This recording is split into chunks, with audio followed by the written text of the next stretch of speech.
This is the Motivated Business Show, hosted by me, Mark Terrell, the author of Motivated, the Reluctant Leader's Guide to Building a Business that Sets You Free. In my book, I share the 7-step process to get the measure of your business. M.E.A.S.U.R.E is an acronym that stands for Mirror, Evaluate, Action, Systemize, Unify, Review, and Energize. On each episode, I'll be chatting to a business owner about how they stay motivated and how they've got the measure of their business. So without further ado, let's find out who's joining me on this episode.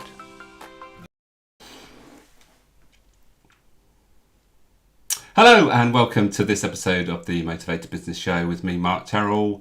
Today we're talking emotional resilience as a topic. So I was lucky enough to read the book that has come out recently by my guest today in advance, so I know lots about the topic that I didn't know before. So I feel privileged to be in that position. But we'll be diving into the importance of emotional resilience, what it is, and how we can make sure that we are remaining resilient. Before we do that, though, let's just mention a few things which we always do on the podcast. This is my book I wrote. It's 3 years old now, but in that book I share a 7-step process which I'm going to refer to towards the end of the podcast, link our conversation to those 7 steps to bring it to life a little bit. If you'd like to buy a copy, you can buy one from Amazon in paperback or in Kindle form, or you can buy one from me from my website. Or another way to do it is you can buy me a couple of cups of coffee by using that link, that QR code, and by using that, then if you buy me 2 coffees, I will send you a copy of my book. Right, with that out of the way, let's bring on today's guest. Hello, hi, Bevis. Hey, Mark, how are you? I'm really good, thanks. Looking forward to our conversation. Before we do that, though, let's give you the opportunity to introduce yourself properly. Yeah, thank you, Mark. Introductions are funny things, aren't they? I'm obviously Bevis Moynan, author of Emotional Resilience, Your Guide Through Turbulent Times. I remembered to bring a book along with me this morning. As an NLP trainer who train neuro-linguistic programming, motivational mapping, which is obviously our connection and how we first met, and also a trainer of this weird and wonderful and amazing technique called timeline therapy, which works really well alongside neuro-linguistic programming and is really part of the source of some of the content, if not all of the content, of Emotional Resilience, Your Guide Through Turbulent Times. Brilliant, excellent. So I think we should probably start with a couple of questions about, well, first of all, what is emotions? Because we talk about things like this, but we maybe don't sort of crystallise exactly what they are. Yeah, no, it's a really good point, and I think putting a business obviously emotions are feeling and relate to moments where they've majorly or minorly self-sabotaged their life. It was a big part of my emotional escape growing up that I didn't turn up to because I didn't. So there was a self-sabotage path of avoid.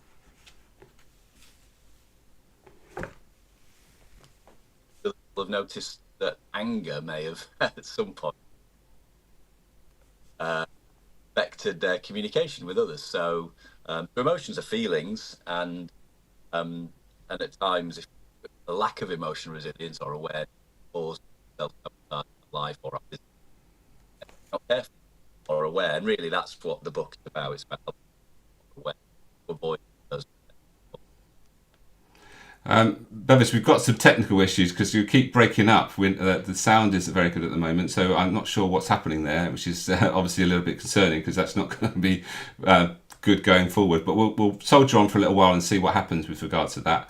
And so emotions are a state, aren't they, as you said? And obviously knowing how that affects the things that we do. And what about resilience then? How do we build that resilience that we need to sort of master our emotions? I think that's about awareness. Awareness is key. And by becoming aware of our own emotions, how we're feeling, and also awareness of our mind psychology at a deeper level, you can avoid making mistakes or from reacting from. So yeah, awareness is key. Because often we're operating or reacting unconsciously without really thinking. And instinctively react how we feel without greater awareness that causes problems in relationships. As we know, business really relationships Hmm. deeper than that. Therefore, business is actually built on a relationship with ourselves. So, that's the intention of the book, grow that way, so they can have greater mastery over themselves, really, and therefore their relationship.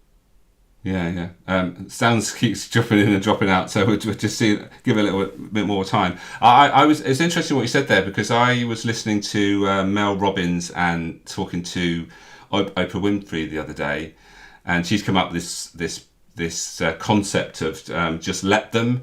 It's like, well, what we try to do is we try to change things that we really got no control over. So I guess that's sort of connected to emotions, isn't it? By realizing the emotion that we have and not using it in a way that's sort of ineffective towards getting the outcome that we want. Absolutely, acceptance and allowing, and there's a subtle difference between acceptance and allowing and surrender or resignation. And this is what I mean, really. This is why these conversations are healthy, because if you are able to navigate how you're feeling and appreciate that actually some of the some of the rules that we have of how things should be, are they actually rules or are they just preferences? And I remember watching a show with um, my wife was watching a show where this couple have got, I don't know how many kids, 15 kids. And I just remember one moment where they said, "How do you cope?" And the father said, "Well, simple, we don't have any rules." Now that would scare the hell out of most people, and me included. But of course, in that context and situation, they've got no choice but to allow and accept. Otherwise, they wouldn't cope emotionally and psychologically. So often, we're not going to go to that extent, but can we loosen up some of our rules of how things should be in order to allow life to unfold a little bit more elegantly and easily? Because sometimes we can all look back on our life and see times that were a threat and actually realize that they were an opportunity. But sometimes we only see that in hindsight. And if we grow our awareness, we're able to notice that much more quickly and therefore avoid some of the mistakes that we may have made before. Yeah. That by changing the shit scene, that seems to have sorted our problem out with the sound. So that's good. So great, we can crack on now then. So what made you write the book? Because it's one thing having I think a concept around things, but writing a book is, as we know, it's not something you do like over a weekend. Well, in most cases you don't. But when you're going to write a book, it's you've got to start the process, and there's got to be some sort of thought process behind it. Yeah, really good point. So it was 4 years in the making, and which is quite time I spent writing. Wasn't a huge amount in that actually once I got started it flowed. But the whole concept came from lockdown in COVID times. Like everybody as business owners, we were thinking, oh crikey, what the hell are we going to do? And really it was a passion project in that people were struggling and we just thought, well, how can we help? So we hosted a series of webinars. It turned out to be 9 webinars, and almost without really you know me, Mark. I'm not the most strategic of beings. So we were just trying to help people, and accidentally, the sorts of questions we were being asked were about anger, guilt, loss, grief, addiction, compulsive cycles. And so, kind of after 9 of these webinars, again, without really appreciating or realizing it, we had a lot of the content for the book. Um, so the idea came later then of translating that into a written material. And I had 23,000 words very quickly during lockdown, and then life kicked off again, and I put the book down for 2 years, and paused and procrastinated. And interestingly, I had a bit of a personal development journey myself because I hadn't realised I was actually a little bit nervous about putting myself out there as me and my thoughts and the way I think after 14 years of coaching, training, neurolinguistic program, time and therapy is different to how most of society thinks about well, most things, if I'm honest. And I hadn't realised I was actually a little bit nervous or wary of that. Because the previous book I'd written, I'd co-written with James Sale, Mapping Motivation for Coaching, and that felt really comfortable because I was a co-writer. Whereas on this occasion, it was me putting myself out there as me. So I had a little bit of coaching myself actually to get over that hurdle and hump, and then get the book over the line. Um, and then even more, well, I think interesting in hindsight, it took me being on jury duty for 2 weeks to get the book finished, because obviously I was sat in a room with not a lot of not a lot to do, and so that was the thing that finally got the book over the line, which was at the time frustrating because of the inadequacy or the frustration of the process, but actually it gave me a window of time to get the book content finished, and I'm now very grateful for that. Yeah. Sounds like that time was what was meant to happen. There's certain things that come along, and you think, that was just at the right time, and there's a reason for it. We won't go into too much detail on how that happens, but it's, it's great for those things that when they do happen.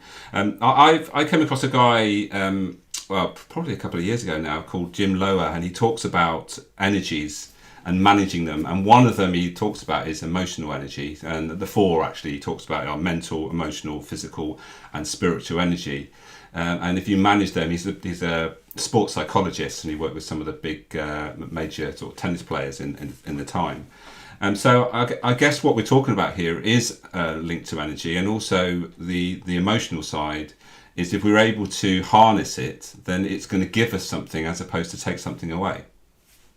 Absolutely, and I'm completely on the same page. We all have mental, and indeed, if we believe, spiritual energies, but yet most of us don't know how to recharge our emotional energy, or do we necessarily know the difference? So mental energy is quite obvious. It's about the ability to think clearly.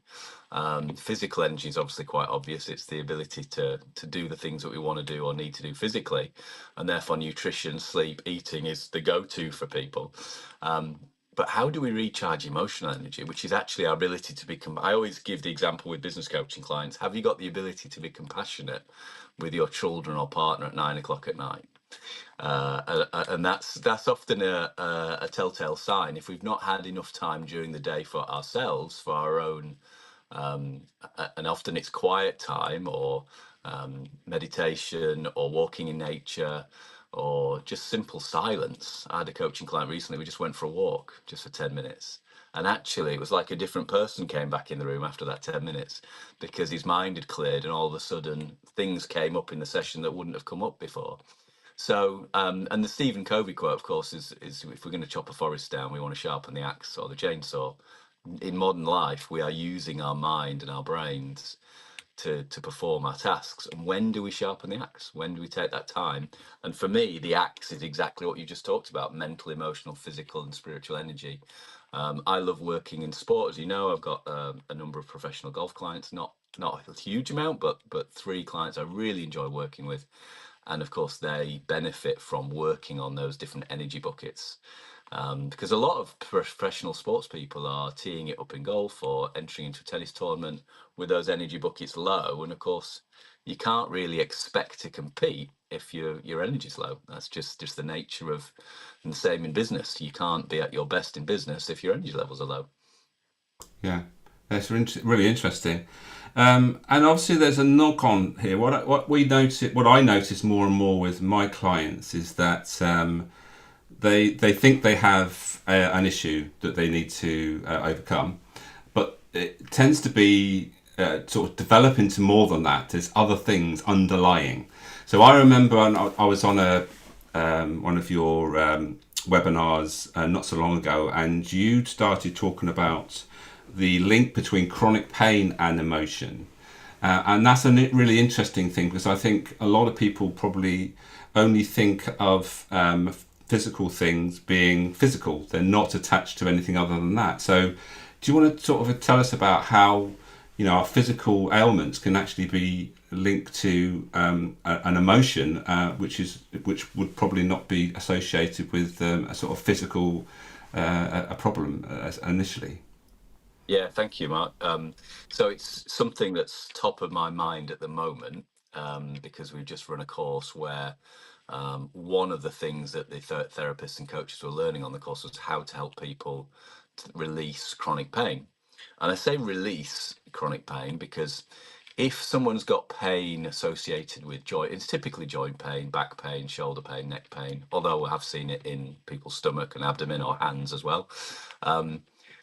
If there's pain that's been going on for more than 4 months, and there may be a physiological element to it, that somebody may have had some kind of surgery historically or some kind of injury. So sometimes it's partly psychological and partly physiological, and sometimes it's entirely psychological.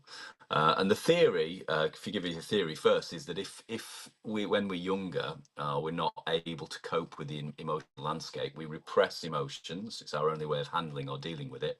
And those emotions get stored in the body, and the area in which the body that they're stored in, then we end up with tightness, and that tightness causes restricted blood flow. And of course, the restricted blood flow is painful. So, the pain paradigm in my world is actually you have to go through quite a lot of training to get to a point where you can work with chronic pain. However, the irony, the paradox is it's probably the simplest process out there. And so it's quite a surprise for clients. And we did a live demo literally 10 days ago with a chap who used to be my accountant, and is still a good friend, and is a great coach. Actually, he's working with one of our professional golfers on our behalf. He's transitioned a little bit in his career, and he was doing some pain paradigm work as a demo, and 55 minutes in, which sounds a long time, I was having to be quite patient. But as one of our delegates said, actually, if somebody's had chronic pain for 20 years, holding a space for a client for an hour or two, we can do that. We can do that. So, and after 55 minutes, had been a lot of emotions had been coming out, and the pain level had gone up and down and up and down, and eventually towards the end of the process, the pain kept going up. It went from a 3, and there's frustration and irritation and anger and annoyance and more anger and really angry, and then we got to a pain level of 10. And then he just stopped and looked at me and went, and he actually swore at me. He said, "You've got to be effing kidding," because the pain had just dissolved, it had gone. And really, the pain had gone because he hadn't been paying attention to the pain. He'd been trying to repress it and trying to do what we all do, just get on with life. And actually, the pain was trying to tell him something, that was something to pay attention to, a wound from the past that needed healing. So it's a very different, and I know this will be a stretch for some people because listening, because we're so conditioned to think that pain is physiological. Having said that, if you are someone listening to that's in chronic pain and you've tried lots of other things, then it is absolutely worth considering paying attention to the fact it could be emotion that's actually the root of the problem. That is so interesting. I'm sure people listening to this might be suddenly realizing that actually something that they've taken as a physiological problem may well be that thing that has been trapped in them for a long time. And you do lots of things with what you do with your coaching, I know. But one of the things you do is actually a therapy where you sort of go back and identify certain things that might have happened to you in the past, which you unwittingly are actually carrying with you day to day. Yeah. Yeah, absolutely. So the breakthrough coaching process that we both teach to other coaches, and I've been utilizing myself for 14 years now, is one of helping the client get a vision of what they want to achieve in their life, but also becoming aware of where they may be blocked subconsciously. And of course, pain can be part of that. One of my clients became aware that the pain in their shoulder started when their first business failed, for example. So the nice thing is what we know from the neurolinguistic programming and timeline therapy world is that we can release anything that a client is aware of. We can let go of emotions, limiting beliefs, doubts, conflicts. But before we go through that process, you've got to actually become aware of how you're blocked. And then, of course, most of us at some point in our life will feel stuck in some way. And often it's at that point, if we become aware of how we are, then we can move past that quite quickly using the tools that we've got. Really interesting.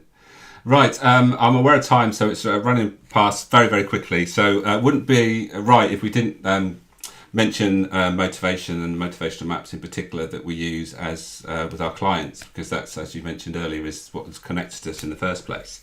So with regards to motivation, what I find with my clients is it's just the realization and the window of just shining a light on what is now, crystallized as, these are the things that are important to you, whereas they weren't aware. So I guess in with regards to what you do with emotion, in a similar way, it's about shining a light on something, and then once you're aware of something, then you can start acting and changing something to overcome whatever it is that is causing you the problem. Yeah, absolutely. I mean, I love maps. I love motivational maps on many levels. It's a great tool. I mean, how much time do we spend working in our career? So having clarity of what's important to you. I love James's phrase, it makes the invisible visible, because all of a sudden we're aware of our values and our career values, and we can design our career vision and goals linked to what's most important to us. And for me, that's just huge. From a deeper coaching, breakthrough coaching space, I also love the fact that it explains that actually our attitude is based on a combination of our values and the beliefs associated with our values. And of course, we train NLP master practitioners where we teach people how to elicit someone's attitude. And I love the combination of these methodologies where I was helping a client yesterday release using timeline therapy, as we've talked about. I wish it wasn't called therapy because that puts people off. But it is. That's the title of it. But we were helping them release their old attitude of safety, which was a value coupled with lots of beliefs around it. And that's then freed them up to be bolder and braver and more courageous in their business. So for me, that motivational maps have a number of spaces in the coaching journey. It's about awareness, it's about setting visions and goals linked to what's most important to you, but it can also be about just through the greater awareness of values and beliefs and attitudes, where again we might not be quite in alignment with where we want to go. You were saying off air how aligned you are with this because it fits your top drives and motivators of expert, creator, searcher. And I think just most of us aren't actually aware of what drives us and motivates us. So I know for me, it was a shock. Like, oh, really? I'm a really high searcher. Oh, wow. Okay. Oh, okay. That kind of makes sense. Oh, yeah. And I am motivated by freedom. And all of a sudden, the idea I had of running my own business was no longer an idea. It was, I'm actually going to do this.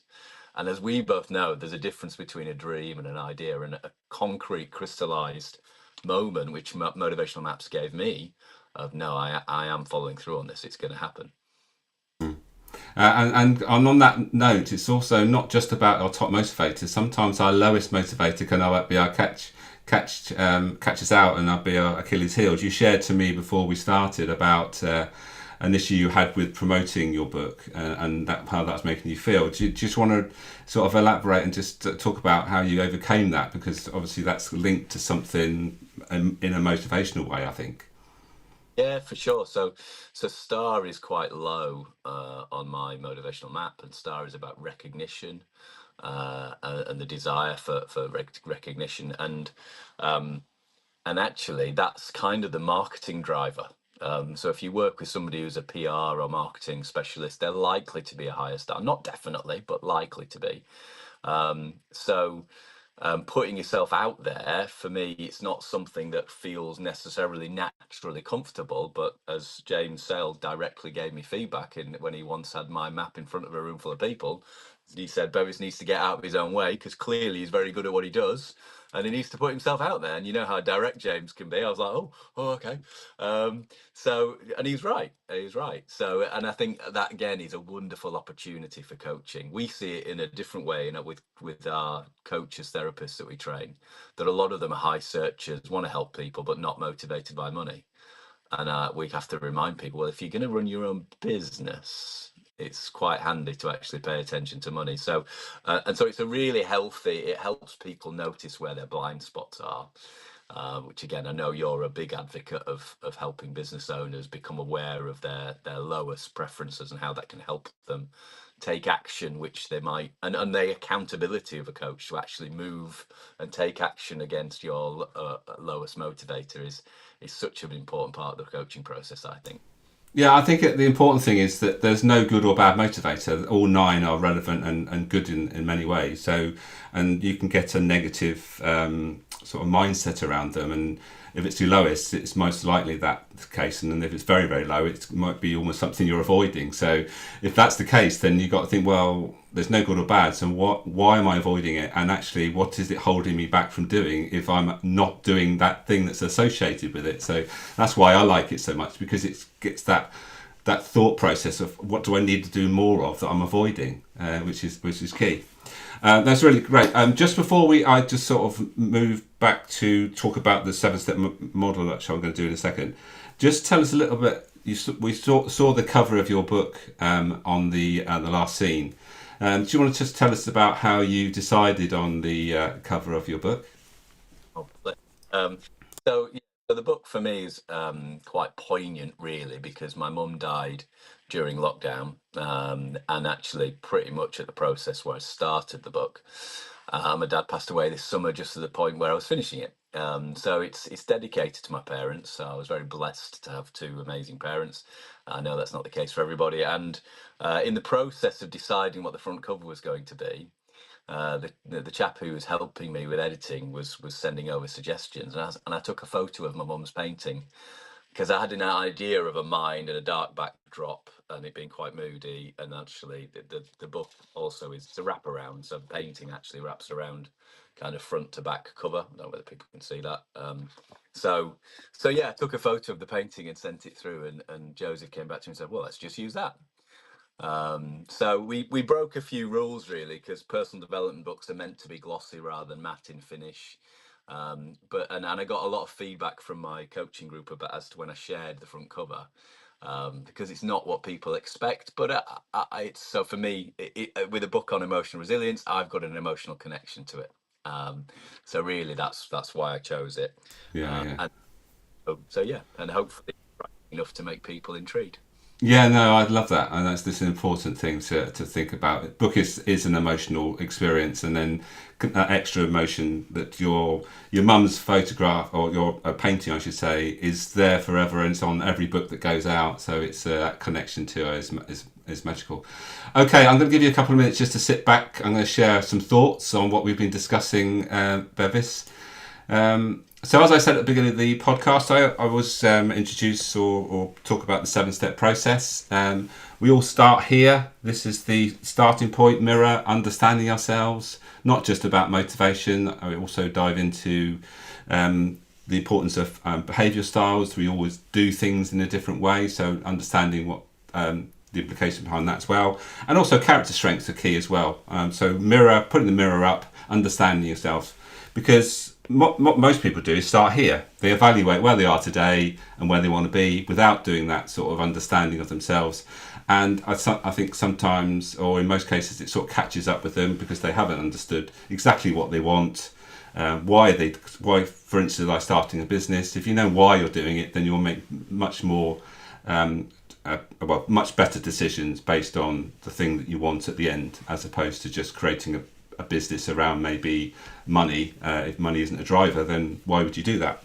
So evaluation is the next step, and then we work through to take an action, systemizing things, and then we understand then that we need to build a team around us, so unifying a team around the purpose of the business, reviewing and reflecting regularly to make sure that we're still on track and things are still working as they should, and then energizing people so that they can make decisions for themselves. So that's the 7-step process. We've talked about motivation a few times. Bevis has mentioned the STAR motivator is quite low for him. So as you said, it's often connected to our want to be noticed. And so that sort of leads on to, if we're in business, if we don't want to be noticed, it's something that doesn't really motivate us. Is that holding us back? Are we not motivating ourselves to promote ourselves, to get noticed? Because ultimately it's all very well being the best or having a great process, but if you're not shouting about it so people notice you and find out about you, then that might be the thing that gets in your way for your ultimate success. And for me, as Bevis mentioned, the reason why I do this podcast is I do it in a sort of creative way, in my own way, as people have reflected back. I do it to learn and from my clients, that's the experts. So I want to learn from people and also share my own knowledge. And I also like to make a difference. So hopefully those that are listening, whether live or on replay, are is making a difference to you. You're learning something that you can put into practice in either your life or your business. So that's a bit of bits and pieces that I've shared. Any comments on what I shared there, Bevis? Yeah, I just love the start and the end, the mirror and the energize, because I think a lot of businesses evaluate, take action, systemize, review, but very take time to actually understand themselves at a deeper level. And obviously, knowing me well, you know how music to my ears, because that's kind of the space that I like to operate in with my personally and with the coaches that we train. And then the energize bit. I mean, if it's about alignment and energizing, and of course that links back to understanding self. Because if you understand yourself well, then you can do things, take actions that do energize you. And of course, we all need those mental, emotional, physical energy buckets full or full enough to perform at our best and still be a good father, husband, wife, partner, dad, parent, sister, brother, all those good things that require some compassionate energy at the end of the day. So yeah, music to my ears, and yeah, lovely to see that those two parts of your. Yeah, thank you, Bevis. I've really enjoyed our time. Sadly, the time has run out. Really enjoyed connecting with you. I wish you all the best with the book. I don't know what your aspirations are with selling books. I know it's one thing writing a book, but then promoting it and selling it is another thing.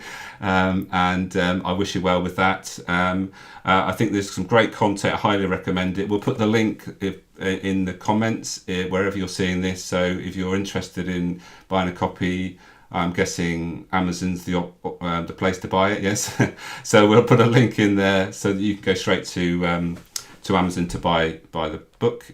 But for now, Bevis, thank you for your time, and hopefully we'll catch up very soon. Thank you, Mark. Right, there we go. Emotional resilience is one of the things that Bevis talks about, and if you are interested in that topic, then get in touch with Bevis, and also reach out if you want to find out a bit more about what Bevis does and anything that I shared, is to make sure that you don't hesitate to get in touch. Right, just to wrap things up then, remind you of the book. You can buy that again from Amazon, 7-step process I talk about in that book, and there's also 2 other chapters where I talk about the importance of enjoying the journey and looking after yourself. And if you'd like to contribute either to buy a book or but with 2 coffees, or one coffee keeps the podcast going, and it's well received and appreciated. If you just buy me a coffee because you've got some value from this podcast, it's much appreciated. And there's a QR code. So that's today's episode over, and looking forward to the next episode, which might be a few weeks away now because we've got the Christmas break and New Year.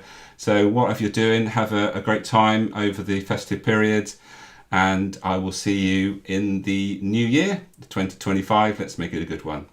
Bye for now.